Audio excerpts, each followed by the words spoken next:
sa lahat. Hindi ko sasayangin due process and the rule of law is uncompromising.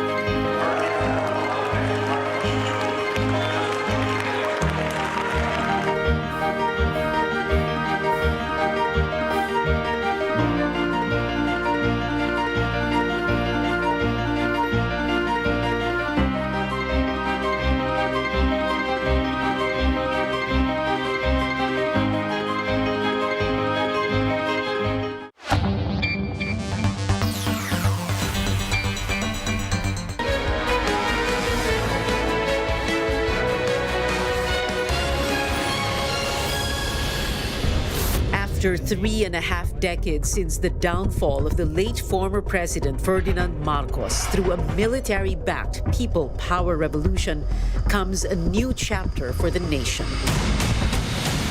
Ako, si Ferdinand Romualdez Marcos Jr. ay taimtim na nanunumpa.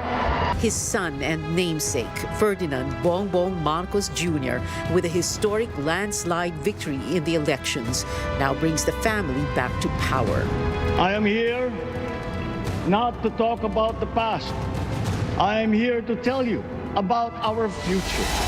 For 6 years, Marcos will steer the course of a polarized nation amid a global economic and health crisis as the 17th president of the Philippines.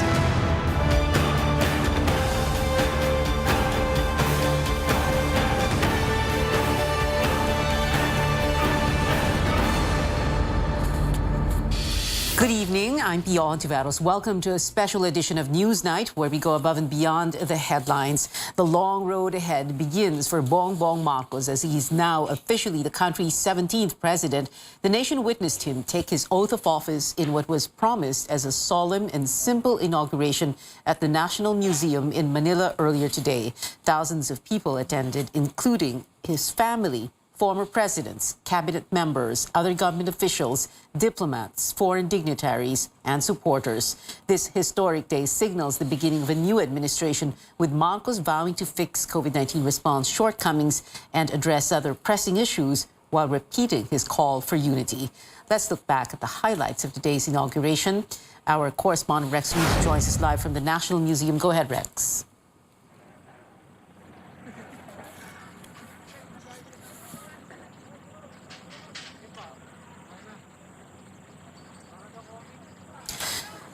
Rex, go ahead.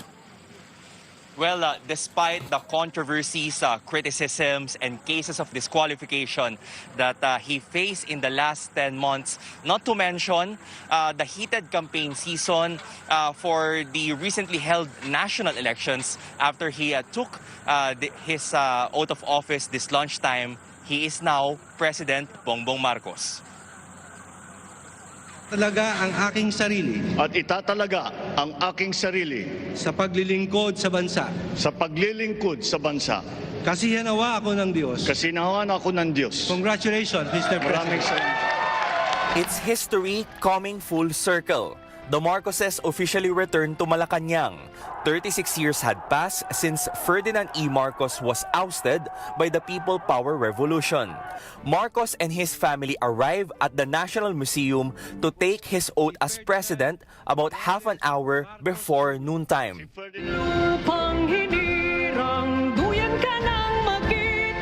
Actress Tony Gonzaga sings the national anthem, followed by an interfaith prayer and a military and civic parade. Senate President Tito Soto then reads the resolution proclaiming him as president. Chief Justice Alexander Hesmundo administers his oath, marking the beginning of his term as the nation's 17th president.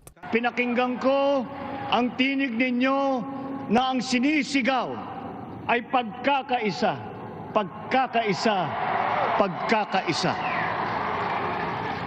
In his inaugural speech, President Bongbong Marcos expresses gratitude for the mandate that his supporters gave him. He's also inviting every Filipino to help him steer the country to a place better than how it is. I fully understand the gravity of the responsibility that you've put on my shoulders. I do not take it lightly, but I am ready for the task. You will get no excuses from me. He did not mention much about his father. Some critics thumbed down the candidacy of President BBM due to the controversies that happened during his father's regime. I am here not to talk about the past. I am here to tell you about our future.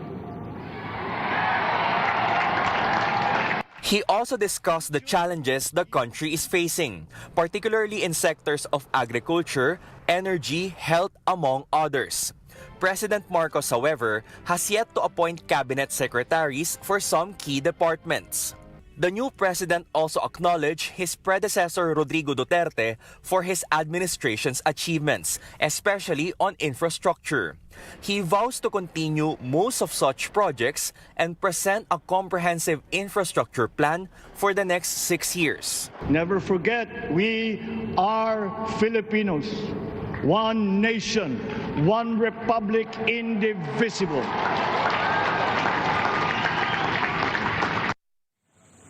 Alexander Sandro Marcos. So what do we have here so far outside the National Museum of Fine Arts? We're still seeing organizers disassembling tents that were used for the inauguration. This particular road in front of the museum will remain closed until 11 in the evening. Some motorists, however, are not aware that this is closed for tonight, at least until 11 p.m. That's why they're trying to pass through unsuccessfully, and traffic authorities are advising them to search for and follow traffic advisories. Back to you, Pia. Rex Remigio there reporting from the National Museum in the city of Manila, where Bongbong Marcos took his oath as the 17th president of the Philippines. Now, lawmakers and allies expressing their support for President Marcos following his inauguration. House Majority Leader Martin Romualdez says Mr. Marcos will be a great president. The lawmaker believes Marcos will play a pivotal role in uniting the nation. Romualdez is a cousin of Marcos. He's also poised to be the next House Speaker. One Pacman representative, Mikey Romero, says it's time to rally behind the new president's goals for the country, stressing that Marcos' success is everyone's success.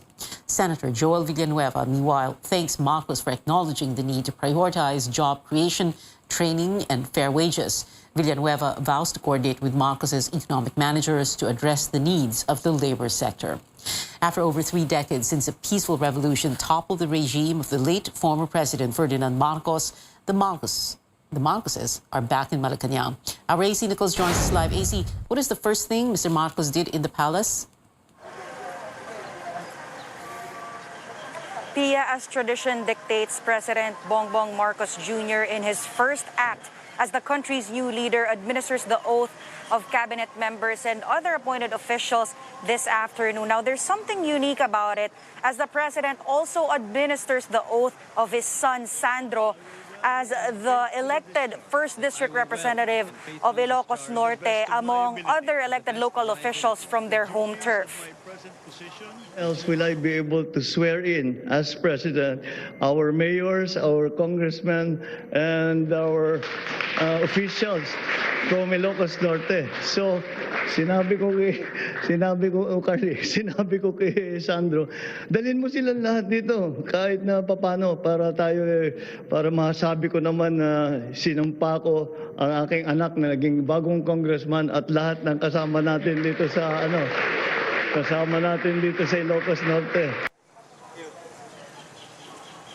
Traditionally, the new president holds his first cabinet meeting on the same day of his oath, but Marcos is doing that tomorrow instead. Now, there's information that he had courtesy calls lined up with a number of foreign dignitaries before the inaugural dinner tonight, and that celebrations here in Malacanang are set to conclude with a fireworks display, though Malacanang has yet to confirm these details. Towards the evening, the new president's activities inside the palace are not open for media coverage.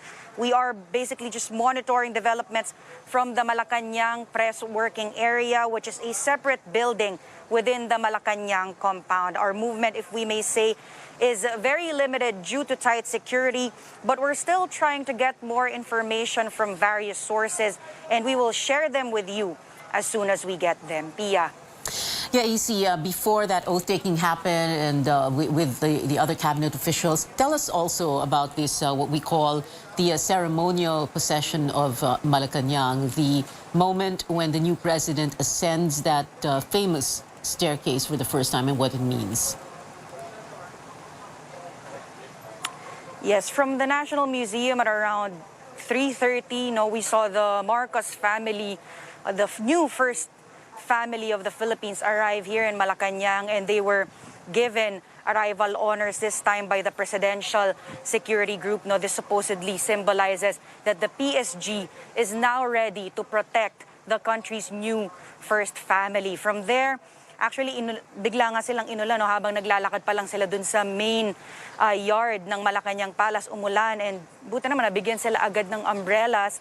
And then we see the new president go up or ascend the main staircase of Malacanang, and this supposedly signifies or shows that he has now reached the highest official or government position in the land. So from there, we saw him lead or administer the oath of his cabinet officials, as I reported earlier, and then the oath of his son, Sandro. And unfortunately, after that, Pia, RTVM's live stream or broadcast of the inaugural ceremonies have ended already. So right now, we're just trying to monitor the developments by asking our contacts kung ano na yung mga nangyayari, especially since the inaugural dinner is supposed to begin at 7 p.m. tonight. But like I said, wala na tayong nakukuhang live feed. So we're just trying to get more information, and we will give them to you as soon as we get them. Pia. Interesting also, AC, a while ago you said the new first family, you corrected yourself there. It'll take a while for everyone to get used to this because now we'll have to start saying the former President Duterte and then President Marcos, the new first family. AC Nichols there reporting live from Malacanang.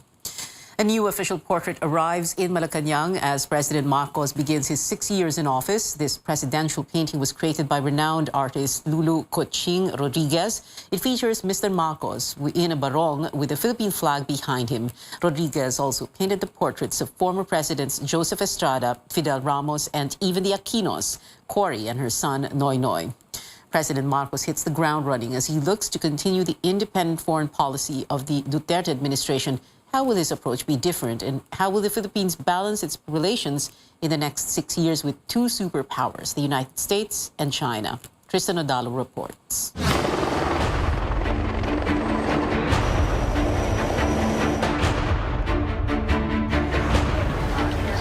As the chief architect of the country's foreign policy, Bongbong Marcos faces a balancing act as president. The United States wants a stronger economic partnership with the Philippines and upgrade the long-standing military alliance with Manila amid rising tensions in the South China Sea. The United States remains committed to standing with the government of the Philippines, and we have spoken up against infringements of the Philippines' sovereign rights.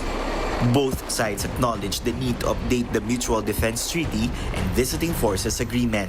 That the U.S.-Philippine alliance has been left behind. The elevation of the BSD, the restart of EDCA. From one superpower to a regional power, China also sees the Philippines as a key partner, promising a new era of bilateral relations. I'm confident that, guided by our two leaders, China-Philippine relations will be brought to new heights. Manila has filed a number of diplomatic protests against Beijing over territorial incursions in the West Philippine Sea. The Duterte administration counts around 300 of such protests. Marcos makes it clear his administration will also assert the country's territorial rights. We will not allow a single square, and we even make it smaller, a single square millimeter of our rights to be trampled upon. Despite the differences, Chinese ambassador to the Philippines Wang Zhilian adds the maritime conflict is a small fraction of the overall bilateral relations. Marcos even says that China is a crucial partner toward recovery. Our strongest partner has always been the People's Republic of China. Marcos Jr. should play his cards well in engaging with China and the United States. His actions must be erudite and strategic at the same time. President-elect Bongbong Marcos takes office at a time when the region is encountering a number of geopolitical flashpoints. The balance of power between the US and China, the Russian invasion of Ukraine, and North Korea's nuclear arms tests, among others. How will the new administration address these issues, not to mention the global food crisis and the COVID-19 pandemic that shows no signs of waning? An independent foreign policy must be responsive to these challenges, mindful of the national interests. Tristan Nodalo, CNN Philippines. All eyes on the newly installed President Bongbong Marcos as martial law survivors take their oath to continue their decades-long fight for truth and human rights. While a change has come for former President Rodrigo Duterte, who is now a private citizen. More when we return on this special edition of Newsnight here on CNN Philippines.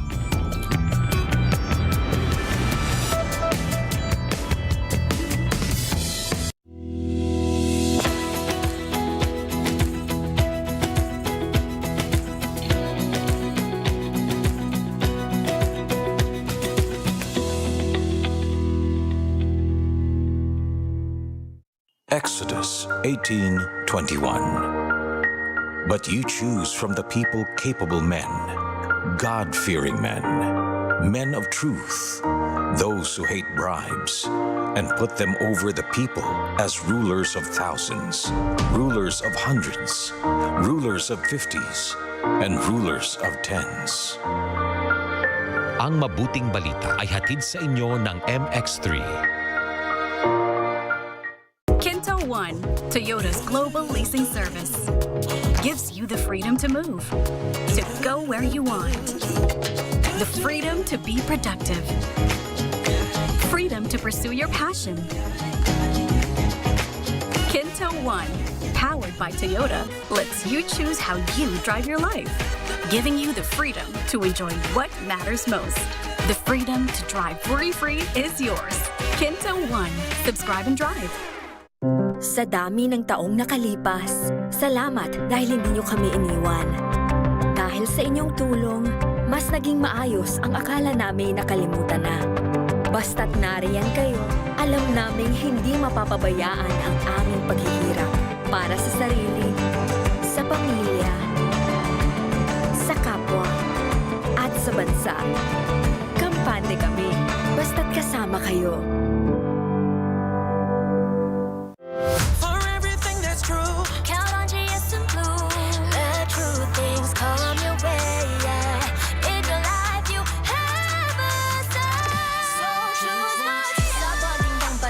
GSM Blue ang kasama. Okay lang to make mistakes. Kung sa sarili totoo at hindi fake. Dahil ito ang GSM Blue.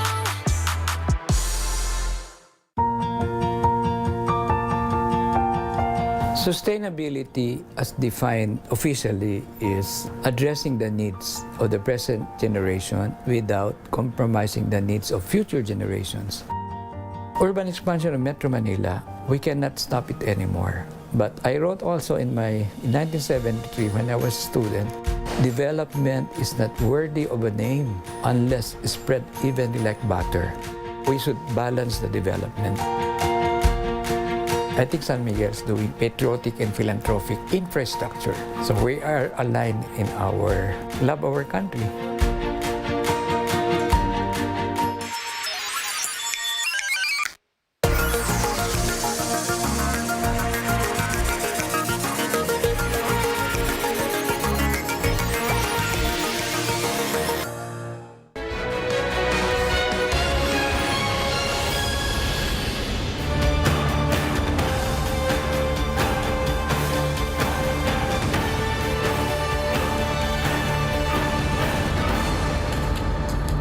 You're watching a special edition of Newsnight hours before another Marcos was sworn in as the 17th President of the Philippines. Martial law victims held their own oath for the country at the Bantayog ng mga Bayani in Quezon City.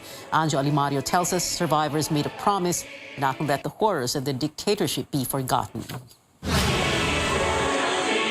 They refuse to be silenced. They will not be drowned out by the voice of the majority.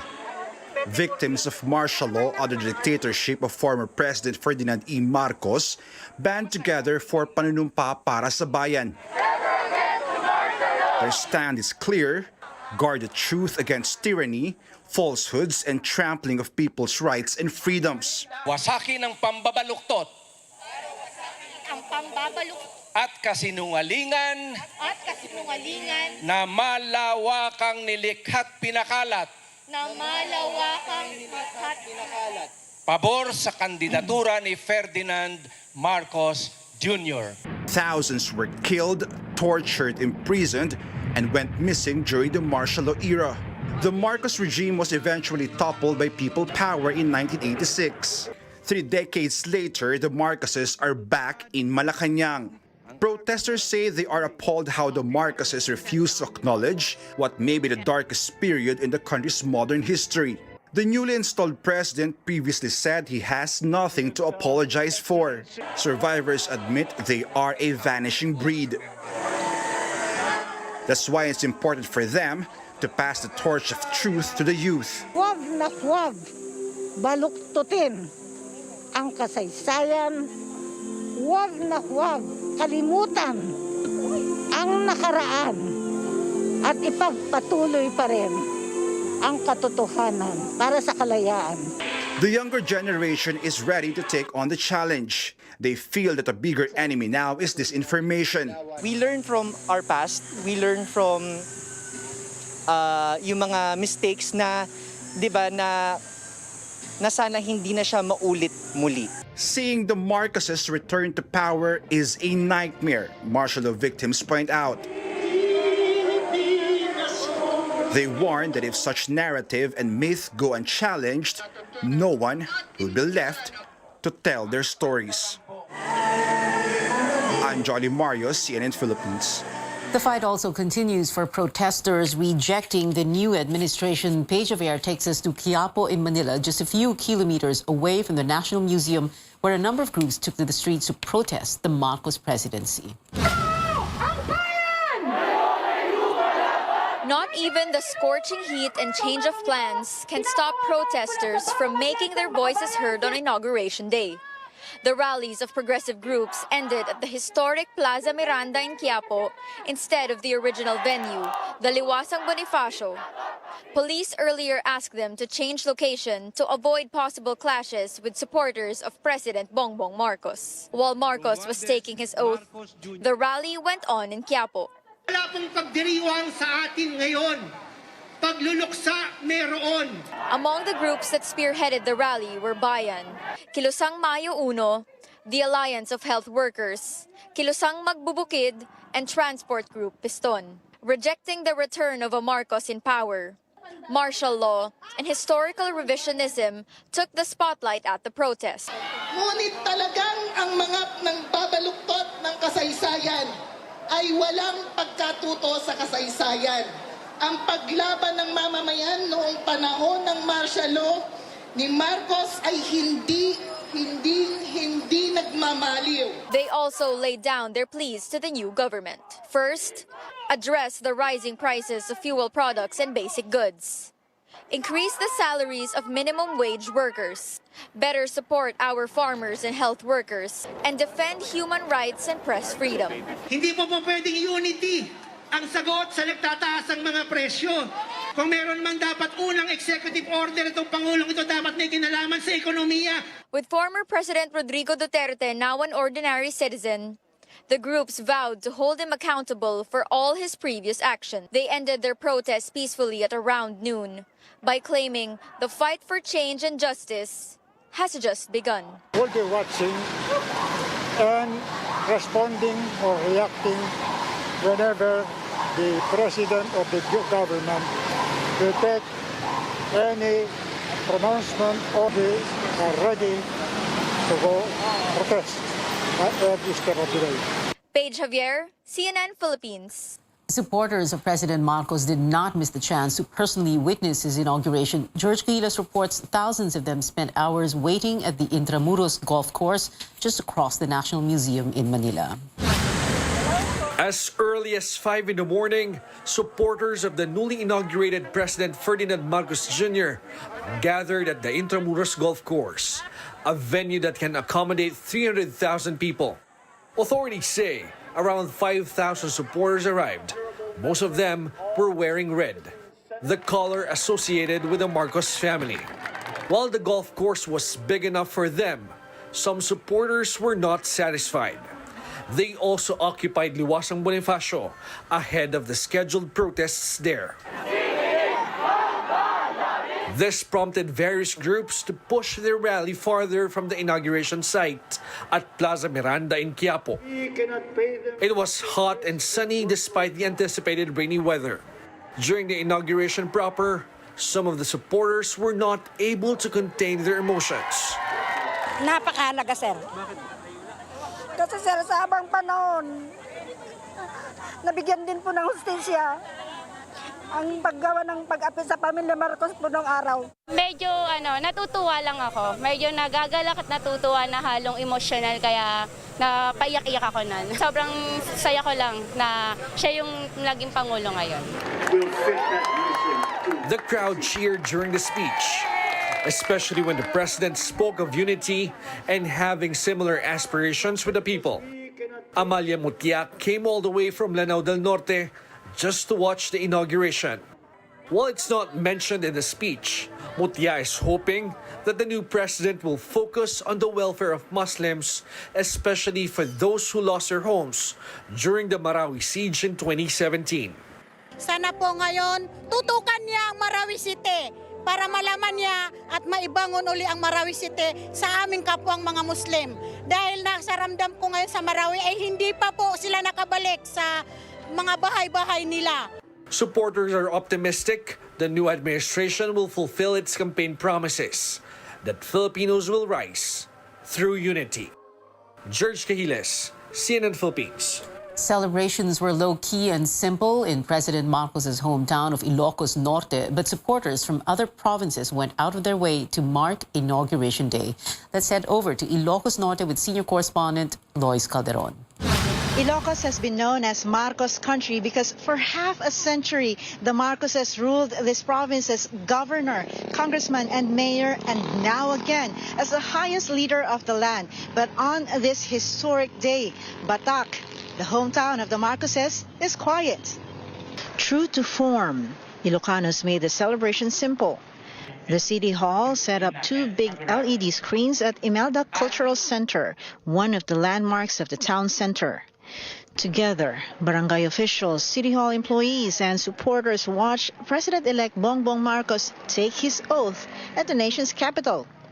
Some were even moved to tears. Nawala ng gutom namin nung nakita namin yung screen na mayroon. Takbo kami dito po. Nakakapanindig, balahibo sa akin. Sa maasahan may malaki kaming paghasa sa kanya. In Lawag City, tarps with the face of Marcos and congratulatory words were hanging prominently on the Capitol building and other government offices. From Congressman and first son Ferdinand Alexander Marcos, better known as Sandro, to governors and mayors, elected officials from Ilocos Norte and Ilocos Sur were in Malacanang to take their oath en masse. Interestingly, Marcos' landslide victory has been attracting people to Ilocandia.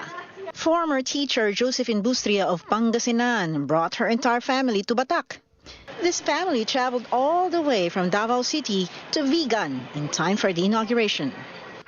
In Vigan, business is brisk, with one popular restaurant owned by the Singson clan also preparing to host VIPs on Marcos' Inauguration Day. The restaurant manager has been working there for 2 decades and has met the Marcos family several times. We ask what food BBM often orders.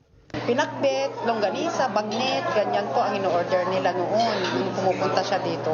I am giving him the 100% benefit of the doubt that he could lead this nation very well, this country very well.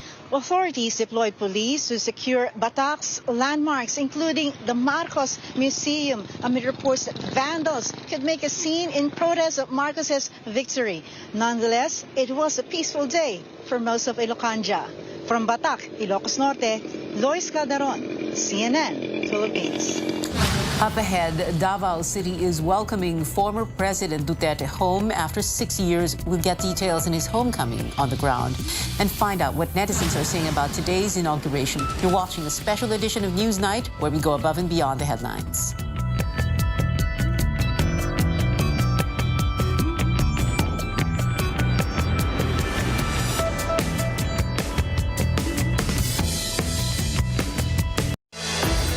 We have the power to protect Mother Earth, keeping it cleaner and greener, to preserve our one and only home. Powering the good life. Meralco. Fried chicken? Timplang happy! With easy-to-cook Magnolia Chicken Timplados. Iba't ibang sarap ng chicken, kaya. Anong Magnolia Chicken Timplados mo? Iba't ibang easy chicken sarap.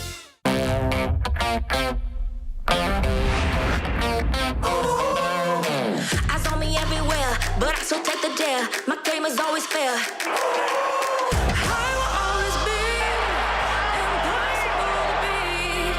I will explore the comfort more, 'cause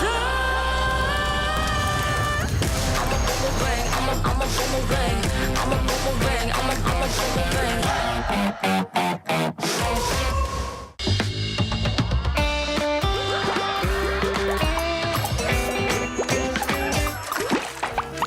Mas masaya ang birko at tawanan kapag kumpleto ang barkada. Sarap laging kasama. Pinipisan ko ito na. President or President-elect Bongbong Marcos's days as an ordinary citizen will soon come to an end. The same goes for his running mate, the Assumptive Vice President, Sara Duterte, who will serve as the country's next Education Secretary. The Senate and House of Representatives convening a joint Congress to form the National Board of Canvassers for the two highest elected positions of the land, ignoring a petition at the Supreme Court to cancel BBM's Certificate of Candidacy. Now, in this episode, we will walk you through the canvassing process and why it matters.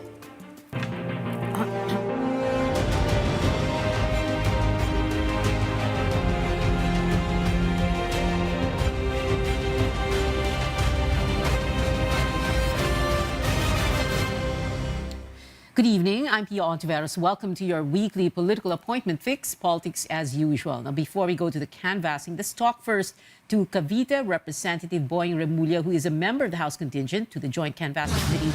But at the same time, and this is really why we're speaking to him tonight, he has just been named as Justice Secretary of the Marcos Cabinet. Good evening, Congressman Boying Remulla. Can we begin with this? So you're a re-elected, you want a fresh term as congressman. What's going to happen to your position? Who's going to take your place? What happens next? Via the law, under the law, there are two options here. One is a caretaker can come in to deliver the funds to my district, whatever funds are allocated by the government. And the other one is for a special election to be called, which might be better because it will just be the beginning of my term, and there's a lot of time left. 3 years is a long time to have no representative in Congress. That's why, well, hopefully, we'll be able to work out a special election for my district. All right. When we speak about you being Justice Secretary, by the way, no. When were you told that you would be Justice Secretary, or matagal nyo na itong pinag-usapan ni BBM even before the election or right after? Pia, I didn't apply to be secretary, kasi first of all, I really ran to be a member of the House. And I was expecting to become the majority leader of the House. That's already an arrangement that was being worked out with the presumptive speaker. But actually, 2 or 3 days after the elections, I was called by the president-elect to his home, and we had a conversation where he told me that he wanted me to serve as his justice secretary. And Pia, as a lawyer, I can tell you it's every lawyer's dream to attain the rank or status, but it's not the point. The point is really to be able to help the government run things. Probably my leadership style might be compatible with the leadership style of the president. And it's just a dream for me to be able to serve in this capacity. And with the problems the country has, somebody has to step up, and I'm willing to take a challenge for this. Can you give us an idea of what you're going to be doing as Justice Secretary? Like, what kind of program? What are you going to focus on? Are you going to, like, for example, look very well into the prosecutorial service? Other DOJ programs? Well, the DOJ is a very, very big department, Pia. First of all, what do you have there? You have the Land Registration Commission. We have the National Bureau of Investigation, Bureau of Corrections and Criminology, and so many other offices. I mean, name it, the DOJ participates in every government activity. So there's so much to do. And the most important thing probably is the rate of prosecution, acquittal and conviction that is happening right now, where there are jails, when we talk about overcrowded jails, it's because of the slow pace of justice. So probably it's about time that we audit one thing. That the first things we can do is to audit all of the detention prisoners to see if they're allowed, they can be freed already, to decongest the jails, and for those that have to be prosecuted to work double time. Pia, there's a saying, may sinasabi nga, and justice for all. Eh dapat dito ang hustisya para sa lahat talaga, sa mayaman at sa mahirap. Ang nangyayari, ang nagdudusa talaga, yung hindi masyadong, yung walang kaya sa buhay. Kaya kinakailangan bigyan natin ng pag-asa ang taong bayan. Ang hustisya ay naroon para sa lahat. Para sa lahat, mayaman, mahirap, lahat ng Pilipino ay dapat magkaroon ng hustisya. And justice for all, it's good you brought that up because, for example, there are plenty of wrongful convictions, for example, or there are people who we know we should be in jail or in prison and are out scot-free. Yes. Maraming rin nakakulong na hindi dapat nakakulong. At marami namang napapawalang salan na may kasalanan talaga. Kailangan talaga bantayan ng gusto, Pia. Dito magkakasubukan dahil ang bigat kasi na kagaya ng NBI, kasama natin ng NBI. Kagaya ang kalaban namin dito sa DOJ, sindikato, di ba? Hindi lang sindikato, mga Pilipinong gustong wasakin ng bayan natin, mga mandaraya, lahat ng uri ng criminal activity sakop talaga ng aming mandate. Kaya talaga we have to hit the ground running and to make sure that all of these things are really solved. Marami kasing pwedeng ma-solve, Pia, na hindi na-solve dahil hindi hands-on ang ibang tao sa trabaho nila. O kaya, medyo ang institusyon ay walang mababa ang moral, minsan walang budget, at minsan talaga kakonsyaba ng sindikato yung iba. Kaya iayos natin ang lahat. Itama ang mali. Sabi nga ni Ping Lacson, iyon, kailangan natin gawin lahat yan. Okay. In the immediate aftermath of the election, napag-uusapan kasi yung, for example, if BBM were to push his unity theme, his unity campaign theme beyond the campaign and moving forward, that would there be that possibility of the new Marcos administration looking into, for example, the cases against Laila de Lima, who was and very clearly anyway, was a very severe critic of BBM himself? Well, that would be part of the continuity of the job that I will have. Alam mo naman, Pia, it's about institutional continuity. Just like the presidency or any department, kailangan tuloy-tuloy ang trabaho niyan. So those cases left hanging, we have to resolve. And everything, if there is a need to review, we will review. Pero, yan, lahat yan, kasama yan, Pia. Politics or no politics, ano yun may kaso talaga yun. Wala tayong magagawa. Ang magagawa lang natin dyan, siguraduhin lang natin na tama ang ginagawa ng justice system sa lahat ng inuusig. At yun ang kailangan natin gawin, ang karapatang igalang natin. Lalo na ang ating constitutional rights. Well, yun ang importante, to do what is right. Kong Boying, also, we have a minute and a half to go before we let you go because I understand you do have something to attend to. Let's talk very quickly about the canvassing. So you have that petition to cancel yung COC ni BBM pending before the Supreme Court, but at the same time, it is all systems go for the canvassing. You have a 31 million votes for the president-elect and equal number of votes also, give or take, for Sara Duterte. So, dire-diretso lang ito, hindi po ba? The canvassing, as a matter of fact, people are saying perhaps by Wednesday evening or earliest Thursday, we could have a proclamation already. Well, we hope that we can finish everything by that time. Ano kasi, Pia, it is our constitutional duty to do this.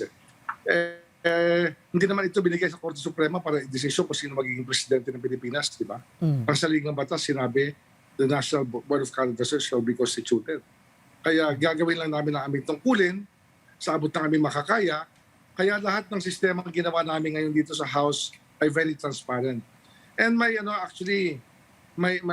of the reasons why today I announced that I already admitted that I accepted the invitation of the President to join the cabinet is for transparency's sake, no?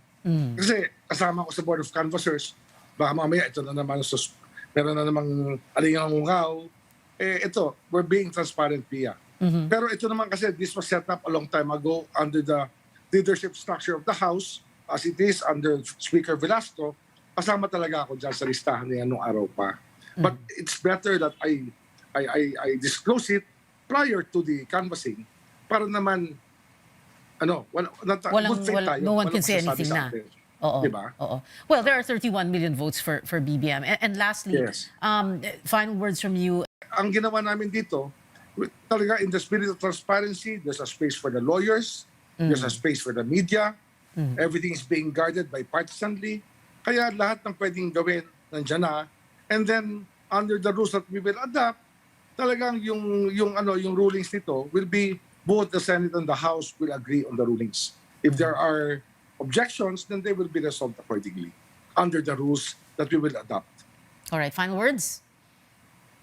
Well, marahil ang isang dahilan kaya tinanggap ko ang hamon na to ay gusto ko talagang sabihin sa tao, no? Sa tagal ng aking paglilingkod sa Justice Department, sana mahalin natin ang bayan natin. Ang problema kasi, the nation state is under threat from big business interests. The Filipino should be proud of his country. We should not shoot ourselves in the foot. Tama yung space. Kaya nga bagay kami ni Pangulo, sabi niya magkaisa tayo. I believe that. But, yun nga, sana naman yung mga hindi nagwagi, matatapos ang canvassing na, ay tanggapin na at bigyan ng pagkakataon na maglingkod na maayos ang mga taong nahirang ni Pangulo at lalong-lalo na ang ating President-elect BBM. Sana bigyan naman kami ng pagkakataon na maglingkod. Alam ko na may babatikos, sanay naman tayo sa batikos, pero tingnan natin with an objective eye kung talagang tama ang ginagawa namin para sa bansa natin. Diba? Isang bansa sana tayo. Yung unity is really important to our country at this time. Congressman and soon-to-be Justice Secretary Boying Remulla, thank you very much for being with us tonight, sir. We'll be back after a quick break. Stay tuned.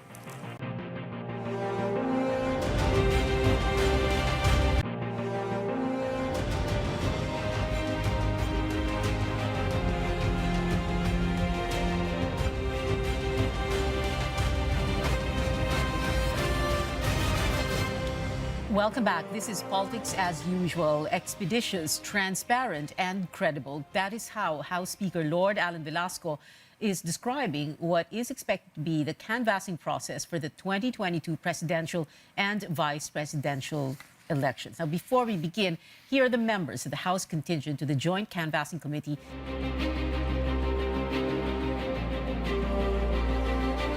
Over to the Senate.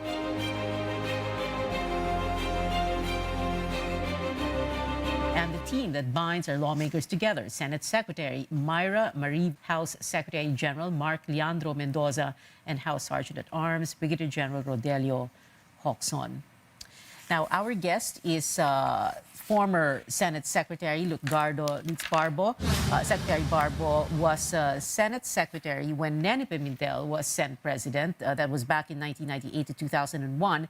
And in 2016 to 2018, when it was Kanene's son, Coco's turn to be SP or Senate President. Secretary Barbo, good evening. Thank you very much for joining us on the show. Although you were not Senate Secretary at the time of the canvassing for any of the national elections, whether it was 92, 98, 2004, 2010, or 2016, you did have that experience when it comes to congressional canvassing. Can you do a little bit of reminiscing for us? And, at the same time, describe the differences? Because dati manual tayo, and then ngayon, automated, since 2010, automated. Number one, hindi na masyadong makikita sa automated yung mga mali-mali na mga sinusulat. Halimbawa, tatanungin, hindi yan, yung boto na yan ay para sa ganitong tao. Except siguro kung sabihin na may item sonams or identity of ballots, identity of names, item sonams. At saka, ngayon, mabilis na dahil sineshade na lang. Wala nang isinusulat na mga pangalan. Kung minsan yung pagsulat, hindi pa maintindihan. At noon, medyo mabagal talaga. It took a few months, hindi lang weeks, para malaman kung sino talaga ang tunay na nanalo. Pero ngayon, masyadong mabilis. In fact, so bilis, sabi nung iba, na nabibigla sila.